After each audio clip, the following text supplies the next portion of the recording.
Part 1 his first flight book से है। Second third chapter है बाय लैम्ब ऑफ फ्रेटरी है। This story is about a young है seagull who is afraid to fly despite his sibling already mastering the skill he hesitates due to fear of falling.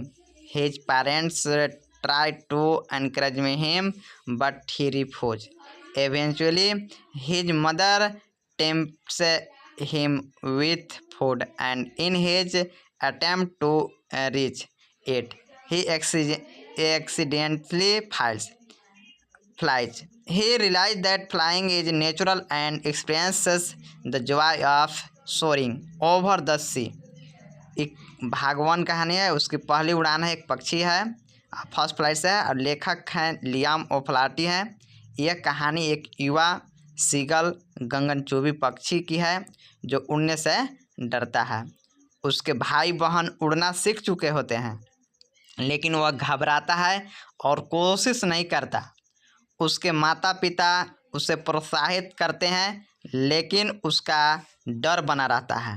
एक दिन उसकी माँ उसके पास भोजन लेकर आती है और जैसे ही वह भोजन पाने के लिए आगे बढ़ता है वह उड़ने लगता है और वह महसूस करता है कि उड़ान एक स्वाभाविक प्रक्रिया है और अंततः वह समुद्र के ऊपर उड़ने का आनंद लेता है।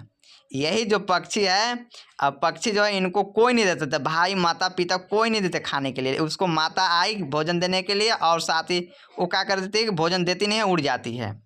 और आगे है पार्ट 2 में जो द ब्लैक एरोप्लेन है, लिखा हुआ है इनका बाय फ्रेडरिक फ्रॉस्ट का।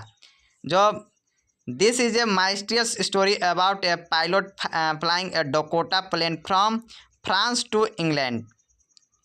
As he anchors storm clouds, he struggles to navigate. Suddenly, another airplane appears, guiding him through the storm.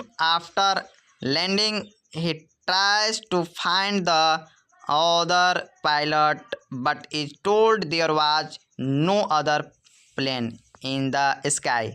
The story lays wondering if the mysterious plane was real or a supernatural help। और जो part 2 black aeroplane से है और लिखे हैं Frost.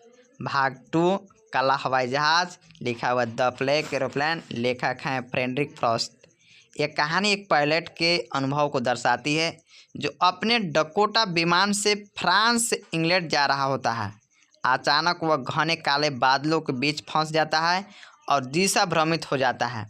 तभी एक रहस्यमय काला हवाई जहाज प्रकट होता है और उसे सुरक्षित रास्ता दिखाता है। जब वह हवाई अड्डे पर उतरता है तो इस दूसरे हवाई जहाज़ के बारे में पूछता है, लेकिन उसे बताया जाता है कि वहाँ आकाश में उसके अलावा कोई और विमान नहीं था।